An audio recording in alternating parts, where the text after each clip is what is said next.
Salam, hörmətli izləyicilər. Bilirsiniz ki, müəyyən hallarda məhkəməyə vətəndaşın xəbəri olmadan borcla mülki işlə əlaqəli qərar qəbul edir. Məhkəmə icrası da gəlir ki, sən onu icra etməlisən, falan qədər borcun var. İstər əminat olsun, istər digər borclar olsun və yaxud mülki iş olsun dediyin kimi. Bəs bu halda məhkəmə qərarının icrasını necə dayandırmaq olar və yəni necə təxirə salmaq olar? Bu barədə mən hüquqşünaslara, seyircilərə məlumat verəcəm.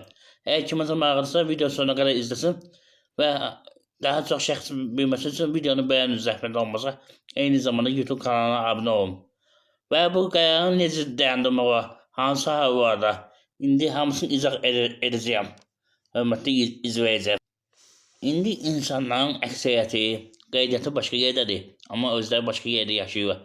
İstər kirayə olsun, istər rayondan Bakıya gəlmək olsun və yaxud Bakıdan başqa bir ölkəyə getmək olsun, eyni zamanda rayona getmək olsun. O havaları nəzərə alaraq belə problemlərlə insanlar çox rastlaşır. Ki, xəbəri olmadan məhkəmə qərarı olur ki, falan qədər pul ödəməlisən. Ona görə o icrasını dayandırmağa bir neçə yol var.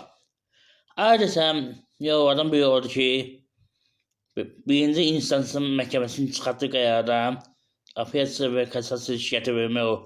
Müəyyən hallarda kassasiya vermək olur, tam hallarda yox. Amma apellyasiya həmişə vermək olur. Amma bunun başqa bir yolu da vardır. Hörmətli izləyici, nəzərə almaq lazımdır.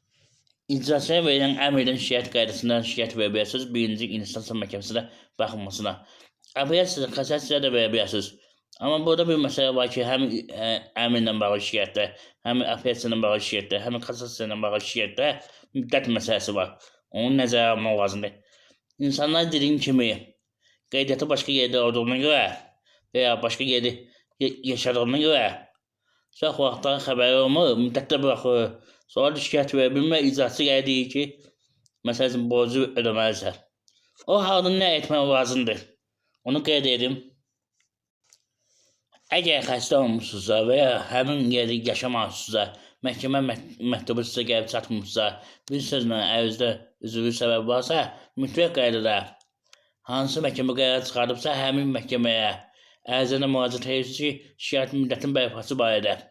Mütləq qaydada onu edin. Və məhkəmə də baxım, müddəti bərpa edir, siz təzədən şikayət verirsiniz. Onun əsasında, mütləq qaydada. Onu elçinə etmək lazımdır. Bunun üçün də əgər xaricə getmişsinizsə, xaricdə olma barədə məlumatı verməlisiniz. Xəstəxanada olmuşsunuzsa, xəstəxanada olma barədə məlumatı verməlisiniz. Və ya başqa yerdə yaşayırsınızsa, o barədə məlumatı verməlisiniz. Mütləq qaydada. Əsas şərtlərdən biri odur. Yəni düşünməyin ki, mütləq qaydada icrası gəlsə mən pulu ödəməliyəm. Dediyim kimi şikayət də verə bilərsiniz. Amma müəyyən qərarlar var ki, hansı ki bir boşa icra olunur, yəni sizin iştirakınız olmadan. Onu avtomatik icra olunmalıdır. Bu belə deyək, birinci növbədə onu qeyd edin ki, cinayət işləridir. Cinayət işləri tutar ki, bir şəxsə 5 il iş verirlərsə, avtomatik siz onu apellyasiya şikayəti, kassasiya şikayəti verənə qədər o cinayət müddəti gedir.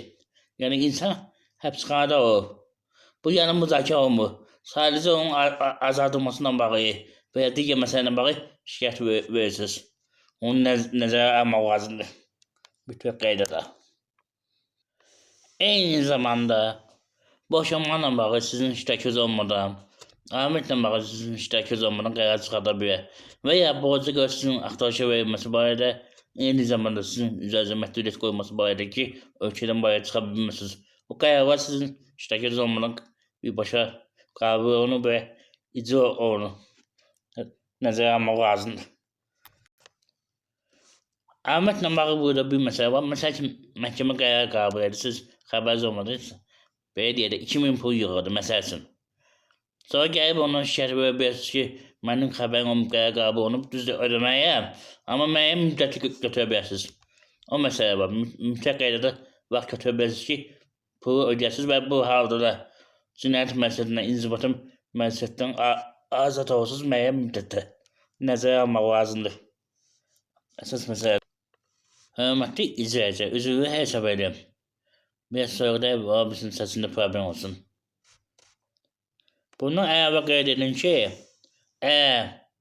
siz belə müəyyən xəstəliyi varsa, bayaq dediyim kimi, o halda müəyyən müddət borcun ödənməsi dayanır. Eyni zamanda üzvü səbəbindən işləmirsinizsə ödəməsi dayanır. Məhkəmə bunu nəzərə almalıdır. Bu barədə digər videolarda danışmışam. Müəyyən hallar var ki, nəzərə alır. Ona görə biraz ehtiyatlı olun, şikayət hüzur vaxtınızda verin ki, sonra borc yığıb, məhkəmə qərarlarını hörmətsizlik kimi qiymətləndirib, sizə inzibati və cinayət məsələsini cəlb etməsinlər. Nəzərə alın. Əsas məsələlərdən biridir.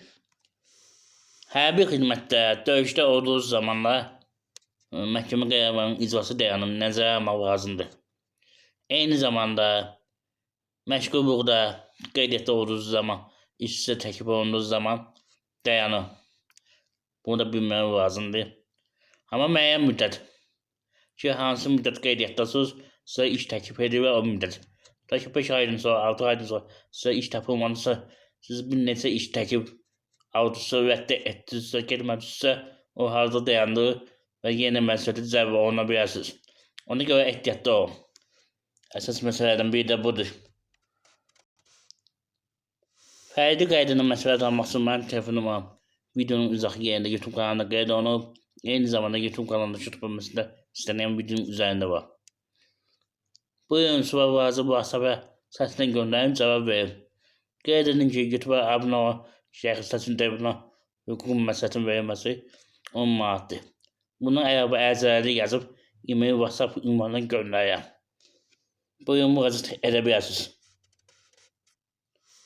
Hörmətli icracı, zəhmət olmasa mənim əziyyətim hədər gedilməsin deyə.